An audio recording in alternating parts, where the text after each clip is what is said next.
चाहिए। ठीक है, हमारे साथ इस बीच मुस्लिम स्कॉलर एडवोकेट शोएब सिद्दीकी जी भी जुड़ चुके हैं। उनसे भी उनकी राय ले लेते हैं कि यूसीसी को लेकर उनका क्या कुछ कहना है। शोएब सिद्दीकी जी, सबसे पहले तो आपका स्वागत है न्यूज़ वॉच इंडिया में। शोएब जी, आप तक हमारी देखिए आवाज़ पहुंच पा रही है? जी जी जी जी शोएब जी, मुझसे कह रही हैं आप?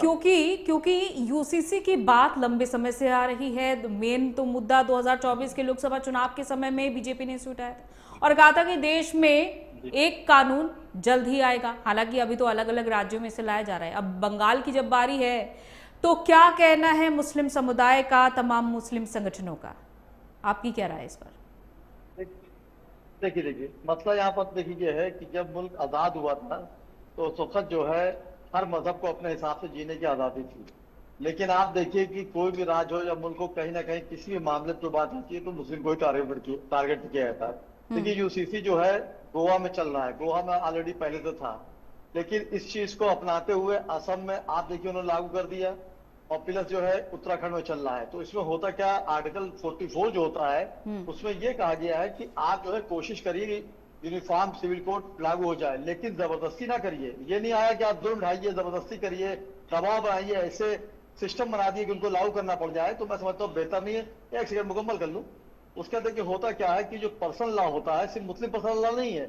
मुस्लिम पर्सनल बोर्ड जो होता है वो हर मजहब पे अपने साथ अख्तियार में होता है। जैसे भी भाई साहब ने बोला कि सरदार की शादी ऐसी होती, तलाक तो ये होता, उससे मतलब नहीं। देखिए उसमें होता क्या, मुल्क आजाद होने के बाद आपको मेरी आजादी है, हम अपने हिसाब से जिए। और खासतौर मुस्लिम की जहां तक बात आप कर रहे हैं तो जाहिर सी बात मुस्लिम को सवाल नहीं पता होता कि हो जाए, लेकिन आप अब से का कानून बना देंगे तो हम फॉलो करेंगे, मेरी मजबूरी है। लेकिन आप ये बताइए कि हमारा जो मुस्लिम लॉ है, आप बच्चों को ले लिए, हम मुस्लिम में जो है गोदनामा नहीं है।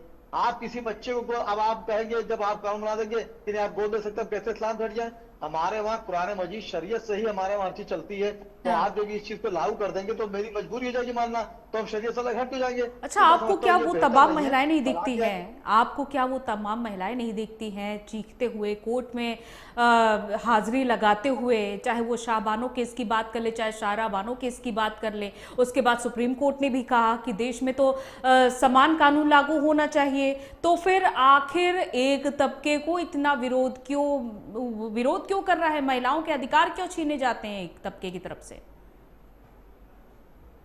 देखिए जहां तक ये बात है तो ये मुसलमानों को बदनाम करने की कोशिश की जा रही है, क्योंकि मुसलमानों में औरतों को बहुत बड़ा मर्तबा दिया गया है। हमारे वहाँ जो मैंने सबसे आपको बड़ा मर्तबा एग्जाम्पल औरतों दिए का ना, है वो मैंने फातिमा है। आपको शोएब सिद्दीकी देखिए साहब, तो मैंने आपको मैं एग्जाम्पल भी दिए दो ऐसी महिलाओं के। देखिए ऐसे तो न मैं भी आपको जाने एग्जाम्पल कितनी देता महिलाएं हूं। होंगी जो वो अपनी देखिए आवाज नहीं रख पाई। देखिए वो देखिए अंजलि जी, ऐसे तो दुनिया में हर मजहब में औरतें परेशान हो रही है, कहाँ तक देखा जाएगा।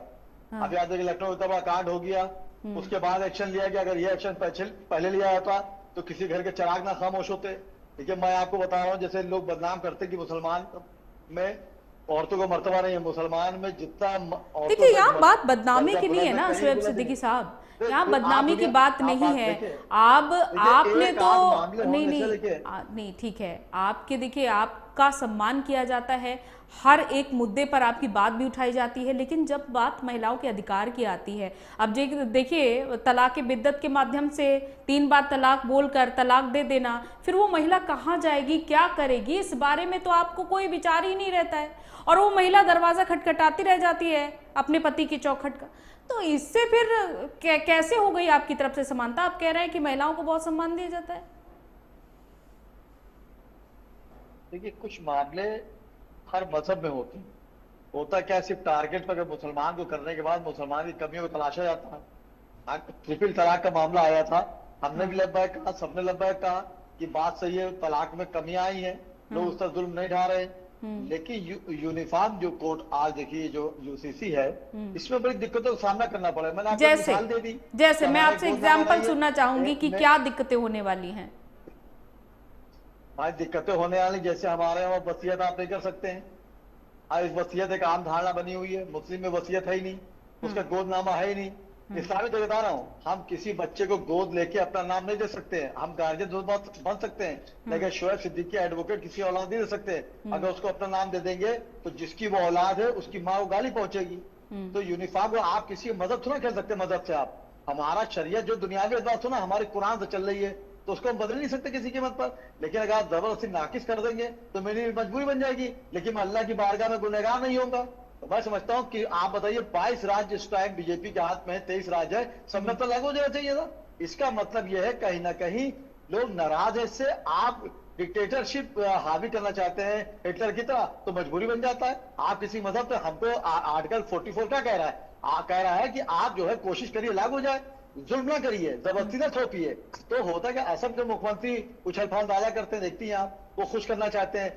वो हमारे मुल्क के वजीर नरेंद्र मोदी जी को, जो राज के नए मुख्यमंत्री हैं, वो खुश करना चाहते हैं। ठीक है, आप किसी बात का जवाब ले लेते हैं डॉक्टर आशीष सांडा जी से। सुने, हाँ।